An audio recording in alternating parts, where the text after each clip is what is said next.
وخاتم النبيين وعلى آله وأصحابه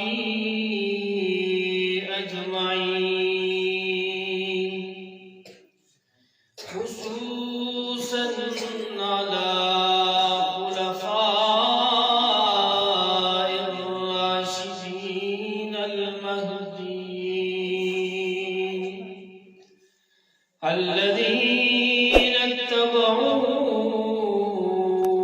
بإحسان إلى يوم الدين.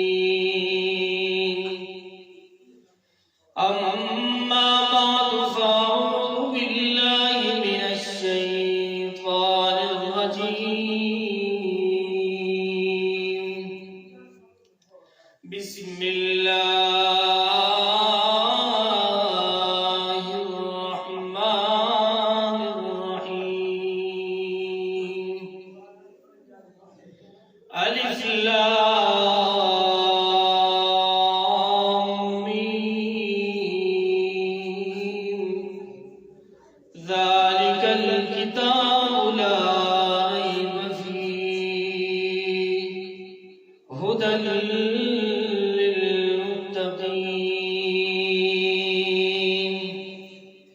وقال النبي صلى الله عليه وسلم: إن الله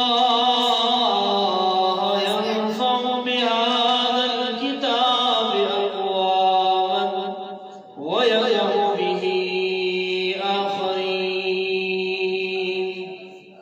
أو كما قال عليه الصلاة والسلام. جب کبھی پھولوں نے خوشبو کی تجارت کی ہے، جب کبھی پھولوں نے خوشبو کی تجارت کی ہے، پتی پتی نے گلابوں سے شکایت کی ہے، یوں لگا جیسے کوئی عطر ہوا میں گل جائے، یوں لگا جیسے کوئی عطر ہوا میں گل جائے، جب کسی قاری نے قرآن کی تلاوت کی ہے۔ معزز سامعین، میرے قابل قدر بزرگوں، دوستوں، علماء کرام، بیانات انشاءاللہ آئے ہوئے علماء کرام کریں گے۔ میں صرف اپنی حاضری لگا کر آپ سے اجازت چاہوں گا۔ آج الحمدللہ ہم جس محفل میں جمع ہیں وہ محفل بہت ہی برکت والی محفل ہے۔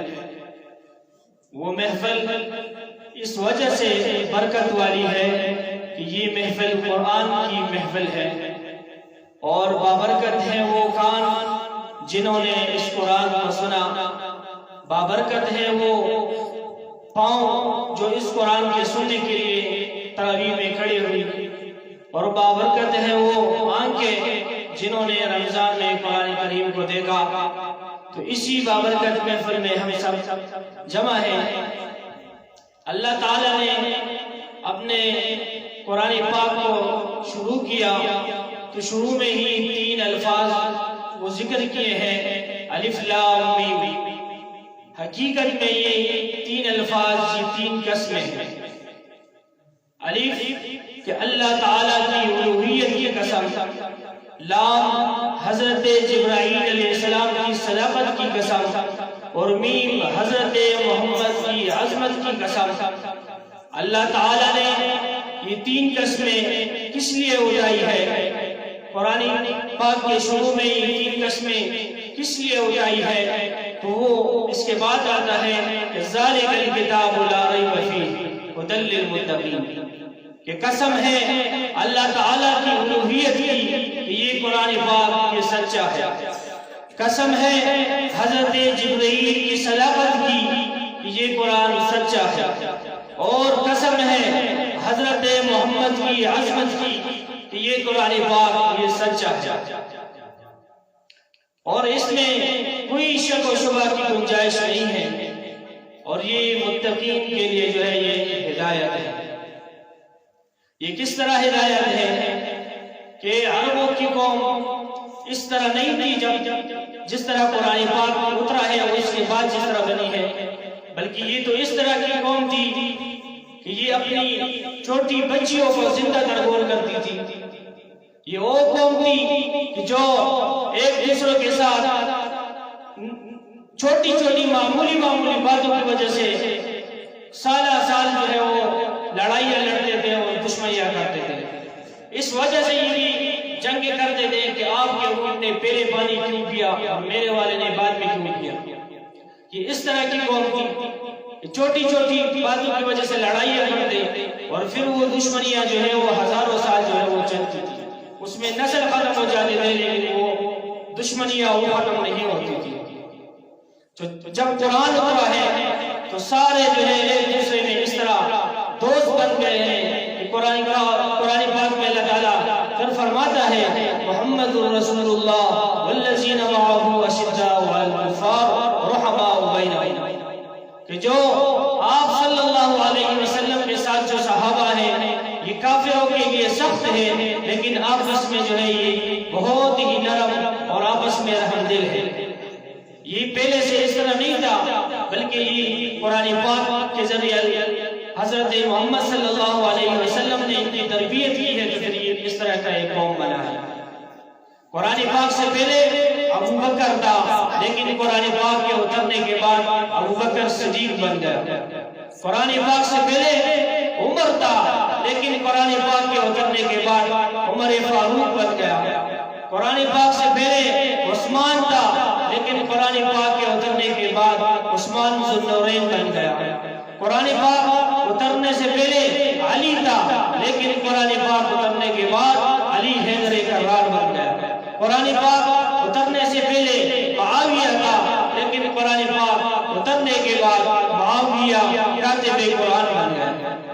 یہ قرآن ہی کی برکت ہے کہ انہوں نے جس نے اس قرآن پر عمل کیا ہے تو ان کی شان اور ان کی عظمت آج بھی ہم بیان کرتے ہیں۔ یہ سب صحابہ نے اس قرآن پر عمل کیا ہے تو آپ سنیں گے کہ ہر ایک مجلس میں صحابہ کرام کا ذکر ہوتا ہے، اور جنہوں نے قرآن پاک پر عمل نہیں کیا بلکہ قرآن پاک کو پیچھے چھوڑ دیا، منہ موڑ لیا قرآن پاک سے، تو ان کا ذکر آج کہیں بھی نہیں ملتا۔ تو اسی لیے ہم سب کو چاہیے کہ کسی نہ کسی طریقے سے قرآن پاک کے ساتھ اپنا تعلق اس کو برقرار رکھیں، قرآن پاک کے ساتھ، مسجد کے ساتھ، علماء کے ساتھ اپنے تعلق کو برقرار رکھیں تاکہ ہماری آخری جو ہے وہ منزل آخرت وہ جو ہے وہ کامیاب ہو جائے۔ انشاءاللہ باتیں علماء کرام کریں گے، میں آپ کے سامنے صرف حاضری لگا رہا تھا، ٹائم بھی کم ہے، انشاءاللہ پھر کبھی آپ کے ساتھ ملاقات ہوگی۔ وما علینا الا البلاغ۔